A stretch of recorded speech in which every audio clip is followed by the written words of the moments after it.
हम देख रहे होते हैं, भूत बता रही होती है रोजेंटीन को कि मैंने प्लान के बारे में सुना है। और प्लान होता है दोनों राजकुमारों के कपों को आपस में बदल देने के लिए। रोजेंटीन उसकी ये बातें सुनकर काफ़ी शॉक्ड में रह जाती है। भूत काफ़ी सरप्राइज्ड हो जाती है क्योंकि रोजेंटीन उसकी और बातें नहीं सुनती और उधर से भागने लगती है और मन में सोच रही होती है कि ये तो एक हत्या की साजिश है। और वो बैंकेट हॉल से निकलकर किसी शांत जगह में जाती है और देख रही होती है कि उसके आसपास कोई है तो नहीं। और ये नोटिस करने के बाद कि उसके आसपास कोई नहीं है, वो आवाज़ लगाती है, रैनन। और रैनन उसके कमांड पे हाजिर हो जाता है। रोज़ कहती है, क्या यह सचमुच सच है? रैनन कहता है, आपको उससे खुद पूछना चाहिए। रैनन रोज़ से फुसफुसाते हुए कहता है, वह एक बातूनी ओल्ड फैशन लेडी है, उसका नाम है गर्ट्रूड। रैनन से उसका नाम पूछने के बाद रोज़ उसको कमांड देते हुए बुलाती है, गर्ट्रूड। और रोज़ के उसका नाम बुलाने पर उसको हाजिर होना पड़ता है। रोज़ कहती है, क्या तुम सच बोल रही हो? कहीं तुम मुझसे कोई मजाक तो नहीं कर रही हो?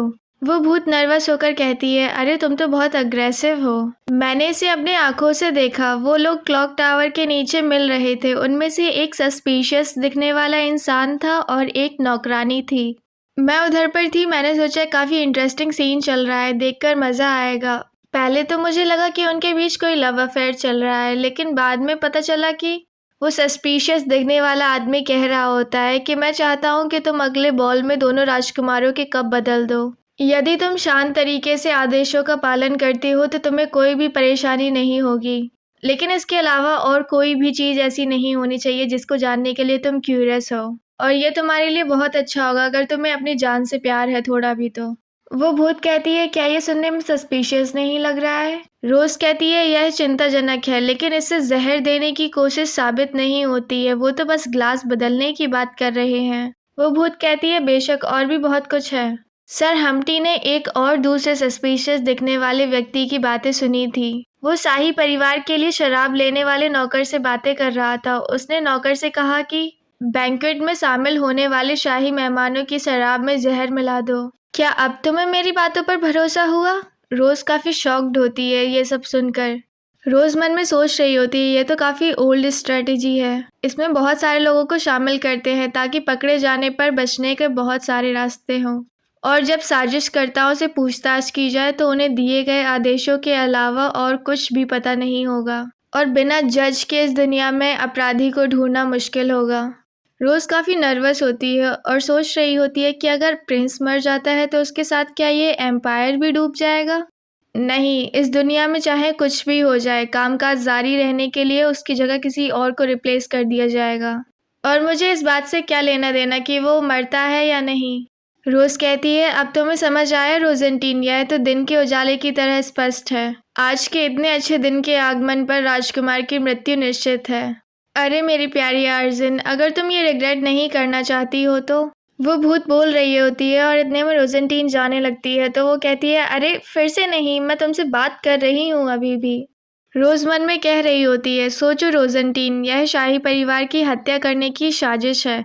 क्या यह ऐसी चीज़ है जिससे रोकने के लिए मुझे अपनी जान जोखिम में डालनी चाहिए? मैं बस शांति से रहना चाहती हूँ और अपनी फैमिली को प्रोटेक्ट करना चाहती हूँ और जीना चाहती हूँ अपनी लाइफ को। रोज़ ये सारी बातें अपने मन में सोच रही होती है और देख रही होती है ऊपर मून की तरफ। वो इम्पीरियल पैलेस में जाते हुए सोच रही होती है, एम्पायर का मून, सेकंड प्रिंस शार्ट्रेस कार्टिजन। रोज़ याद करती है और हमें दिखाया जाता है काफ़ी लंबे टाइम पहले की बात, जब मैं घूम रही थी और गुम हो गई थी एक अनजाने पैलेस में। तब मैं रास्ता ढूंढते हुए जा रही थी और मैं उससे मिली। ये काफ़ी पुरानी बात है, जब रोजेंटीन और शार्ट्रेस काफ़ी छोटे थे। रोज़ जब पहली बार शार्ट्रेस को देखती है तो वो सोचती है, कितना प्यारा है ये। देखने में ऐसा लगता है जैसे ये एक डॉल जैसा है जिसको भगवान ने खुद अपने हाथों से बनाया है। शार्ट्रेस रोज़ से पूछता है, कौन हो तुम? लेकिन रोज़ अपने ख्यालों में डूबी हुई होती है और वो सोच रही होती है, क्या ये एक एंजल है? रोज़ उसकी बात को नहीं सुनती है और मन में सोच रही होती है कि मुझे अपने पापा के पास जाना चाहिए। अब ज़्यादा से ज़्यादा मुझे 1 सेकंड और ही लगेगा ढूंढने में। लेकिन वो डिस्ट्रैक्टेड हो जाती है और सोचती है, जो कुछ भी हो, मुझे प्यारी प्यारी चीज़ें बहुत पसंद हैं। रोज़ अपने गाउन को पकड़कर धीरे धीरे उसकी तरफ बढ़ना चालू करती है। शार्ट्रेस बस खड़ा होता है, उसे समझ नहीं आ रहा होता है वो कर क्या रही है, क्योंकि उसने जब उसे पहले पूछा होता है तब वो कुछ रिप्लाई नहीं करती है। रोज उसके पास जाकर अपना हाथ बढ़ाती है और कहती है, हाय, मेरा नाम रोजेंटीन है और तुम्हारा? चार्टिस को कुछ समझ नहीं आता और वो कहता है, ये आप क्या कर रही हो? रोज को एकदम से समझ आता है कि इस दुनिया में तो लोग हाथ नहीं मिलाते हैं। रोज कहती है, ये एक ग्रीट करने का तरीका है, इसको हेलो कहते हैं। चार्टिस कहता है, क्या यह एक आर्टिजन में एक आम रिवाज है? रोज कहती है, जिस जगह मैं पली बड़ी हूँ वहाँ ऐसे ही है। कार्टिस कहता है, अच्छा, मैं समझता हूँ, और अपना हाथ बढ़ाते हुए रोज के हाथ में देता है। शार्टिस कहता है, सच कहूँ तो मैं ज़्यादा बाहर नहीं जा पाता हूँ क्योंकि मेरा शरीर उतना मजबूत नहीं है, इसीलिए मुझे बाहरी दुनिया के बारे में ज़्यादा जानकारी नहीं है। अगर मैंने और किसी भी तरीके से आपको ठेस पहुँचाई हो तो मुझे क्षमा करें। रोज़ उसकी तरफ देखकर उसकी बातों को सुन रही होती है और उसकी बातों को सुनकर वो कहती है, ये तुम्हारी गलती नहीं है, तुम्हें कोई भी ज़रूरत नहीं है कि तुम किसी से भी माफ़ी मांगो, और जो कुछ भी तुम नहीं जानते हो तुम हमेशा उसको सीख सकते हो लोगों से। शार्टिस रोज़ की बातों को सुनकर स्माइल करते हुए कहता है, ठीक है। रोज़ उसकी तरफ देखकर सोच रही होती है, ये और भी ज़्यादा प्यारा लगता है जब ये स्माइल करता है। शार्टिस अपना हाथ बढ़ाते हुए कहता है, तुम बहुत अच्छी इंसान हो, है ना?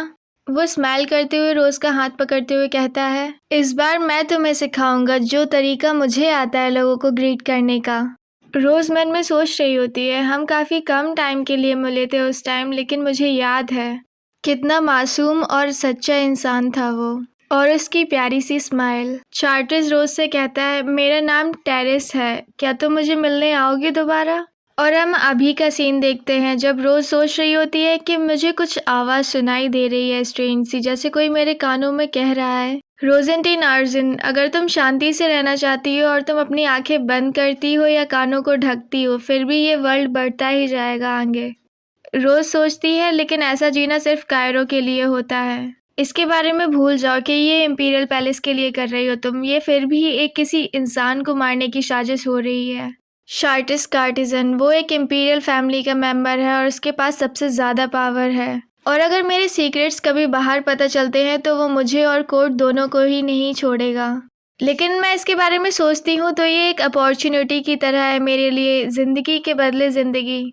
हो सकता है मैं कुछ ज़्यादा ही शर्त पर लगा रही हूँ, लेकिन अगर मैं कामयाब हो गई उसकी जान बचाने में तो, और उसकी जान बचाने के बदले में वो अपनी ज़िंदगी भर मेरा आभार मानेगा, और मैं उससे कह सकती हूँ कि वो मेरी फैमिली और मेरी रक्षा करे।